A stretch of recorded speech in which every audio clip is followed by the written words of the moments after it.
عمران خان جواب اس بات کا دینا کہ بھئی ایک سال میں 5800% اس کی آمدنی میں اضافہ کیسے ہو گیا. یہ وہاں سے لوگوں کی توجہ اٹھانا چاہتا ہے.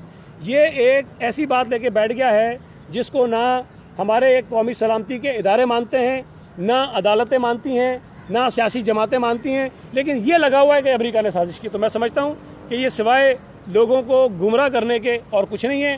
ایک اور بات آپ کو بتا دوں کہ انہوں نے دھوکہ دہی سے لوگوں سے ریزائن لیے جو آئینی اور قانونی طور پر غلط لیے گئے ہیں. اور میں آپ کو بتا رہا ہوں کہ ان کے لاتعداد ایم این ایز ہیں جن کے استعفے ان کے سابقہ آئین شکن ڈپٹی اسپیکر نے غلط طور پر منظور کر لیے تھے. وہ نہیں دینا چاہتے استعفے، اس لیے کہ قانونی طور پر استعفے وہ درست نہیں تھے. سعید صاحب یہ بتا دیں کہ آپ نے کس مفروضے کے تحت بتایا کہ 25 سے 30,000 جو لوگ کل جلسے کے لوگ وہ آپ نے کس مفروضے کے تحت؟ یار پی ٹی آئی والے کہہ رہے ہیں 7 لاکھ آدمی تھے. ہاں سنا ہے انہوں نے 6-7 لاکھ کا ہے. اور سنا ہے وہ جو شیدہ ٹلی ہے اس نے تو کہا کہ یہ محترمہ فاطمہ جناح کے جلسے سے بھی بڑا تھا. تو اب میں محترمہ فاطمہ جناح کے جلسے کی بھی تو کوئی رکھوں گا نا بھائی مقام کہ یہ بہت میں سمجھتا ہوں کہ چلیں ٹھیک ہے کوئی بات نہیں. اگر 25 بھی تھے تو ٹھیک ہے، میں مان لیتا ہوں. 30 بھی تھے تو ٹھیک ہے بھائی. آپ اس پہ تو اتفاق کرو 6 لاکھ سے تو نیچے اترو کم از کم یار. اور دوسری آج اگر کوئی سوال نہیں ہے تو میں ہماری مسیح برادری کو ایسٹر کی مبارکباد دینا چاہتا ہوں. پاکستان پیپلز پارٹی کی جانب سے، بلال بھٹو زرداری صاحب کی جانب سے، پاکستان پیپلز پارٹی کے تمام کارکنوں کی جانب سے بہت بہت شکریہ.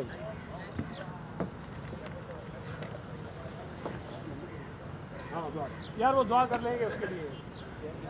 کر لو نا.